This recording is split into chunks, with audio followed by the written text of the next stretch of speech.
Hey, this is Filipino snack for you. So, ayan, mag-unboxing tayo. Kasi ito yung ibig ko excited siya kasi ano yan, box. Ayan, magbukas tayo. It's like too full. You want milk? Yeah. Sit here. The two. Get two. Oh, okay.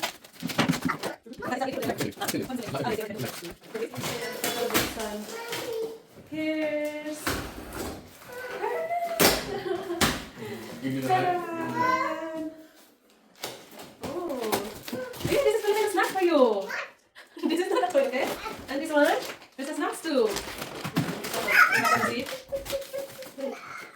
Oh, this is mine. Oh, it's okay. So, this is your snack, Pipa. Oh, ang laki pala nito. Ang laki ng sardinas, akala ko maliit lang. So, ganito yung sardinas. Oh, bumili ko. Oh, maliit na siya.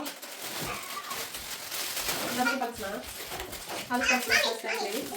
Meron tayong soy sauce. Meron tayong spaghetti sauce. Ano ito siya? Meron tayong sticky rice. Meron tayong condensed milk. And tea. What is that? Meron tayong sugar. Sugar para pang ano ko pa. Biko. Ito. Sabi ko yung nut butter. Hindi ko natin. So, meron lang. Tumigil ka. So, ito lang yung lagay ko. It's done. It's spicy. Ito, pang-sinigang.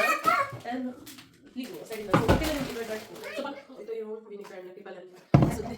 So, mga long beses pa na ito nag-order ng favorite product dito sa amin sa Portugal. So, supposed natin sana ito ng nagbilang po sana ito noong January, noong New Year or 30. Kaso, hindi napuntahan sa inutusan namin.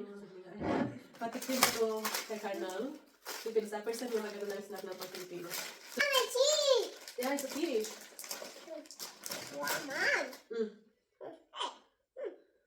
Try? Yummy? Total lahat, nasa 93.99. Ito, hindi pagkasali ito. Ano siya, 15 yung gusto niya. Do you like it?